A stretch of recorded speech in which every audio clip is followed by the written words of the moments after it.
রাজপথে লড়াই, আন্দোলন, স্লোগান, মিছিলে সামনের কাতারেই চোখে পড়ে নারীদের। তবে ক্ষমতার হিসেব নিকেশে অনেকটি বদলে যায় দৃশ্যপট। এবারের জাতীয় সংসদ নির্বাচনের প্রার্থিতার ক্ষেত্রেও পিছিয়ে রাখা হয়েছে নারীদের। ৩টি ধর্মভিত্তিক দল বাদে ২৭টি দলের প্রতিশ্রুতি ছিল জুলাই সনদ সইয়ের পরবর্তী নির্বাচনে প্রতিটি দল ন্যূনতম ৫% আসনে নারী প্রার্থীকে মনোনয়ন দেবে।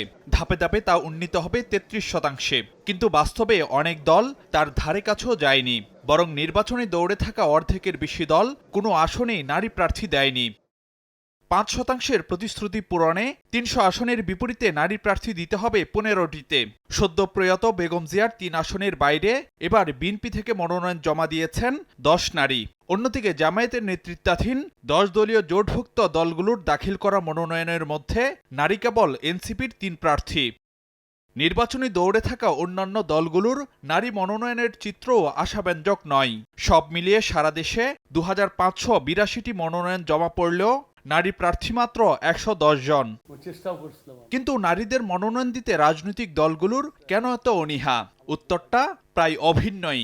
আমাদের ১৫ জন দেওয়ার কথা, ৫ জন শর্ট আছে। অনেক জায়গায় নারী আছে, কিন্তু সেখানে আবার আমাদের পুরুষ প্রার্থীর হেভিওয়েট প্রার্থী রয়ে গেছে, নারীকে নামতেই দেয় না, এমন জায়গাও আছে আর কি। শুধু নারী আমাদের আছে। সোশ্যাল স্ট্রাকচার, সামাজিক পরিবেশ, নারীদের অবস্থান সব মিলিয়ে সরাসরি নির্বাচন করে নারীরা এই পর্যায়ে আসাটা আসলে কিছু সীমাবদ্ধতা আছে। ইতিমধ্যে বিভিন্ন দলের নমিনেশন যারা করেছেন তারা কয়জনে বা জিতে আসতে পেরেছে, এই ইতিহাসটাও আমাদের সামনে আনতে হবে। বিশ্লেষকরা মনে করেন, পুরুষতান্ত্রিক চিন্তা ভাবনায় প্রান্তিক অবস্থানে যাচ্ছে নারীর ক্ষমতায়ন।